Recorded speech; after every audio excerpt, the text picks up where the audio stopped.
Coming to you from Annapolis, Maryland, home of the U.S. Naval Academy, the sailing capital of the world, home of the world's largest crab feast, and 4 signers of the Declaration of Independence. This is the Eye on Annapolis Daily News Brief, a daily roundup of local news that you can use, including local sports, local events, local opinion, and local weather from DMV Weather. Now here's your host, publisher of Eye on Annapolis, John Frenaye. Good morning. It is Wednesday, January 31st, the last day of January 2018. This is John Frenaye, and this is your Eye on Annapolis Daily News Brief. If you're a white male, 50 to 60 years old, thin build, white beard, dark shoulder-length hair, wearing a black knit cap, gray sweater or sweatshirt jeans, white shoes, that might have robbed the BB&T Bank in the 100 block of Hillsmere Drive on Monday afternoon, the Annapolis Police Department is looking for you.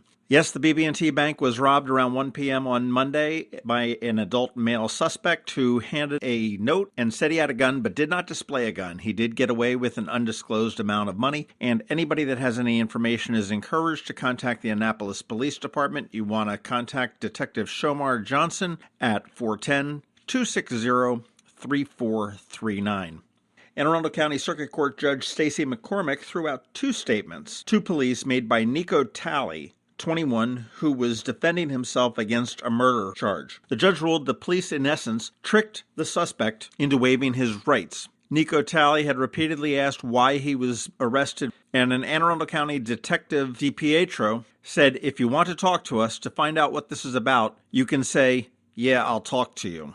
The jury did find Talley not guilty of first-degree murder and a weapons charge on Monday in the shooting death of Trayvon Deshaun Briscoe near Levin Road and Alley 16 in Brooklyn Park in November of 2016. Some fantastic news from the Navy football family. The son of offensive coordinator Jarren Jasper has been waiting for a new heart for quite some time, and Monday night he got it. Jarren Jasper underwent a heart transplant yesterday morning at Children's National Medical Center in Washington, D.C., and word from the hospital is that the new heart was replaced and it was beating, and early tests are very positive, but the next 24 hours is a critical time. Jarren was set to start his freshman year at Broadneck High School when a routine physical turned up a heart abnormality there.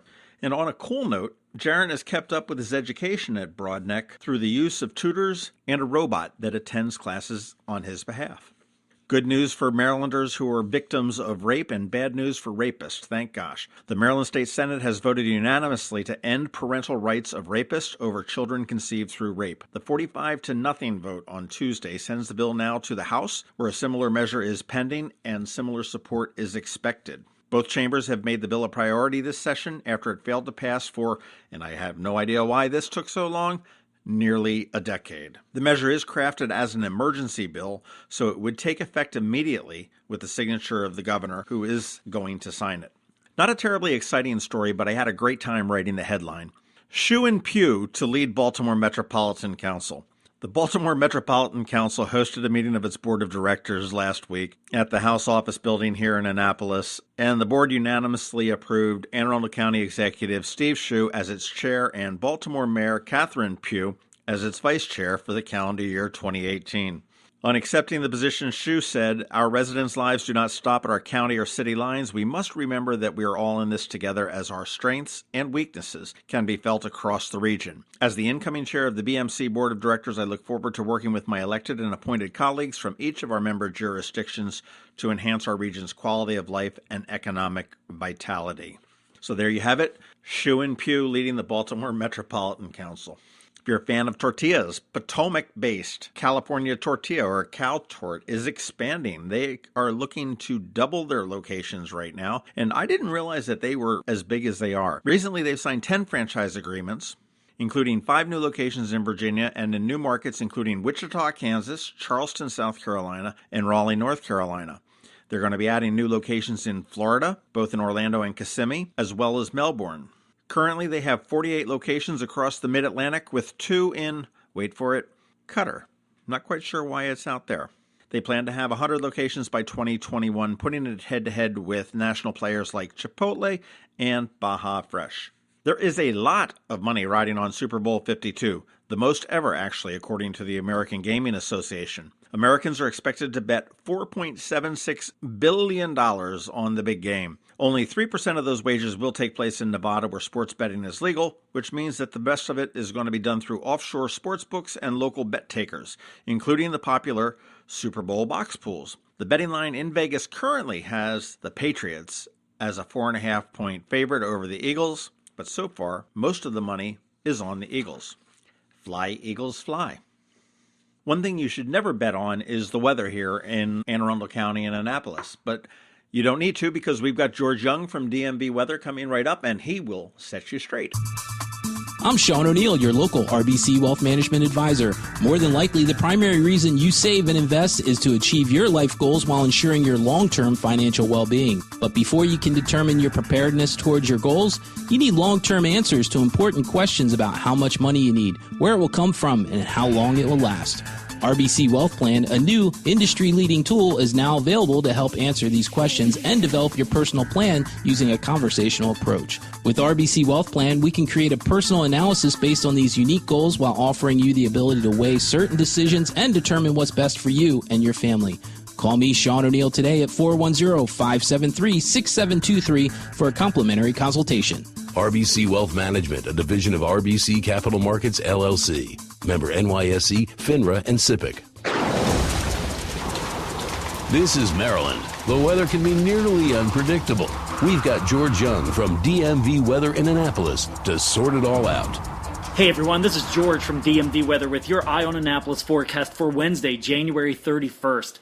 Another cold day ahead for Annapolis and Anne Arundel County today, starting with this morning's cold temps in the teens and 20s and wind chills in the single digits and teens. Temps will only get into the 35 to 40 degree range for highs in the afternoon, a few degrees or so below average for the last day of the first month of our new year. But we'll get a brief reprieve tomorrow as the direction of airflow into the region switches more to a southerly component and some warmer air comes in to the tune of 45 to 50 degrees for highs.